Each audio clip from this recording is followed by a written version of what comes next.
All right, everyone. Trump has ended the dumbass program that the CIA's been running in Syria to distribute arms and money to the terrorists there.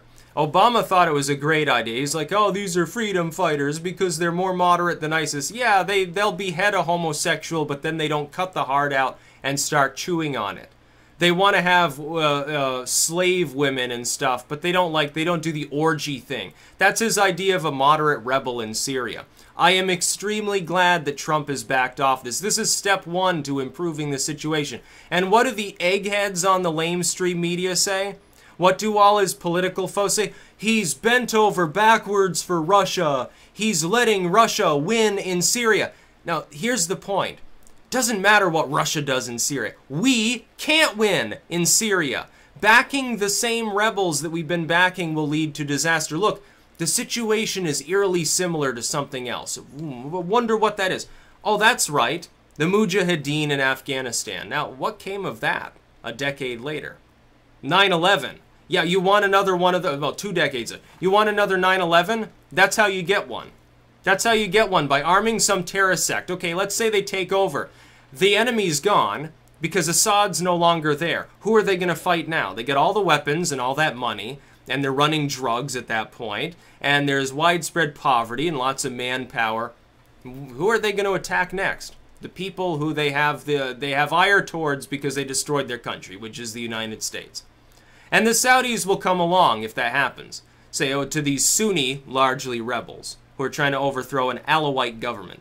Say, hey, you want to be our buddies? Give us some people. We know what to do. Don't worry, we've done this before many times. And the U.S. always covers it up for us because they're morons. Now, we should have invaded Saudi Arabia after 9/11, not Afghanistan. Osama wasn't even in Afghanistan. He was in Pakistan. Benazir Bhutto knew this. That's why she got killed. I wonder who killed her.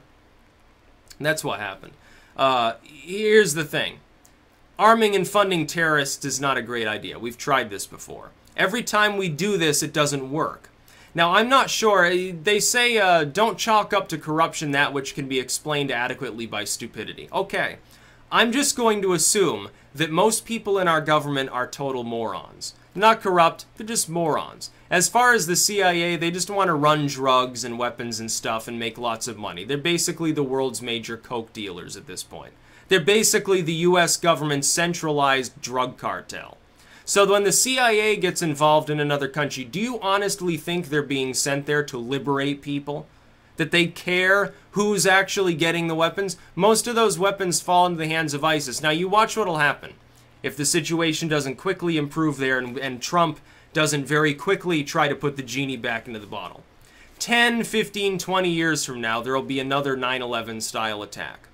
And the U.S. government will say, we didn't know it was coming, even though a half a dozen nations will have warned them that attacks were likely. The Israelis will, the Australians, it'll be the same story as it was before. The Saudi Arabians will be the ones that funded it. You know, just like they funded Osama all those years because he was a Saudi Arabian.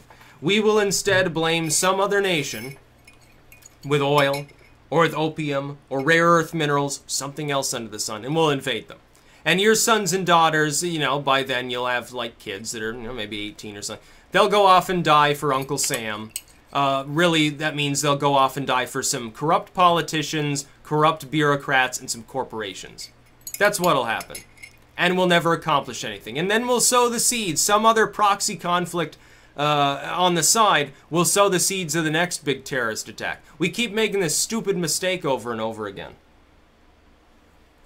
It's so dumb. Somewhere along the line, someone is either a total moron in our government, or numerous people. I think that goes without saying, though.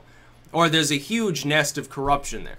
Trump should be applauded and adored for this. He should be adored for doing what he said he wanted to do.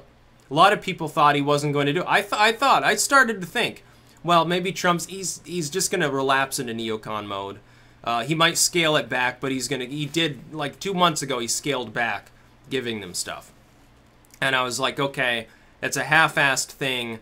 You need to stop it altogether because it's going to lead to terrorist attacks. It's going to lead to problems down the road. Now, finally, he cuts it off. Good. Good. My praise for him couldn't be higher. I couldn't be happier about this fact. This is what we elected him to do, to stop the Middle East proxy wars. You know, now that this has happened, we won't have to worry about Assad gassing people. You won't have to worry. You won't have a need to deploy chemical weapons because the FSA will dry up and wither. And along with them, ISIS will dry up and wither because they won't have the weapons and the money unless someone else is funding them. The Russians are busy trying to beat up on ISIS. They're the good guys in the region. I hate to tell you this. The Russians are being the good guys right now. It doesn't matter if Assad doesn't want to work with the West. If he's a tyrant, if he's a dictator, of course he is. There are a lot of them in the world. The Saudi Arabians, they're run by tyrants too. When's the last time that people said you're a Russian pawn if you don't want to attack Saudi Arabia? Somewhere where we actually could make a difference. They're the ones funding all this shit. 9/11, that was a Saudi job. It had nothing to do with Afghanistan. Had to do with a Saudi lesser noble who had been a secularist, was a political pawn, garnering weapons and tribal support after we decided to dump a bunch of weapons and money into Afghanistan to fight the Soviet Union. He took all that support and he used it to fund attacks here because the Soviet Union dissolved. So if Bashar al-Assad's sort of Shiite government, along with like the Iranian inclusions there, if they dissolve, if the FSA were successful, who are they going to turn their guns on next? Who are they going to attack? It's not going to be Russia. They're not going to attack the Russians. They're not crazy enough to, they'll actually do something about it. No, they'll attack us because we've grown soft and weak. So I applaud Trump for this. I think it's the right thing to do. I don't want to see another 9/11. At least one that could have been prevented. We could have prevented the last one if we had had any sense regarding Saudi Arabia, if we had watched them more closely. Not assumed, oh, well, we do oil sales with them, so they must be our friend. I think somebody overlooked the reality of the situation. I think there might have been a breakdown in the chain there somewhere, and Dick Cheney leaned on people to say, oh, don't pay too much attention to this. We're making a lot of money here. We got to keep making money. He was the one that was in charge anyway. It wasn't even Bush's fault. It had already been set up during the Carter administration, in the Ronald Reagan administration. I don't think either of them were really aware of what was really going on. They probably just assumed it was a good idea. Oh, we're fighting Soviets. Yeah, we're fighting commies. It's a good idea. These people love us afterwards, won't they? Unfortunately, they crippled the secular government thereafter, and then they needed another person to fight. And it was the United States. And we're still fighting them to this day. Al-Qaeda now is barely a threat. It's ISIS now. And when we've helped spawn them, Obama helped to proliferate them by destabilizing so many countries. Why do you think the CIA was the one there near Benghazi during the attacks? Why do you think that was happening in Libya during the ousting of Gaddafi?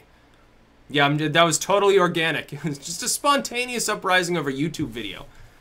Nobody even talks about that, by the way, anymore. A YouTube video gets blamed, a YouTube video that was clearly made by people in the United States to begin with. Probably, you look at it, it looks like it was an inside CIA joke that they were distributing for their own humor, and we had to hush it all up because we didn't want actual protests to erupt.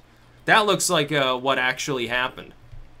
It's one of those pork things, like when they hold those elaborate parties and they bill the taxpayers like, you know, 500 grand so that they can all get wasted and hire Colombian hookers. It looks like that's what resulted in that YouTube video that you can no longer see on YouTube. You have to go to other sites to see it that are like, well, who's going to sue us because this actress in here that supposedly wasn't credited doesn't matter to us. We don't fucking care. That was probably like a government agent or something like that, honestly.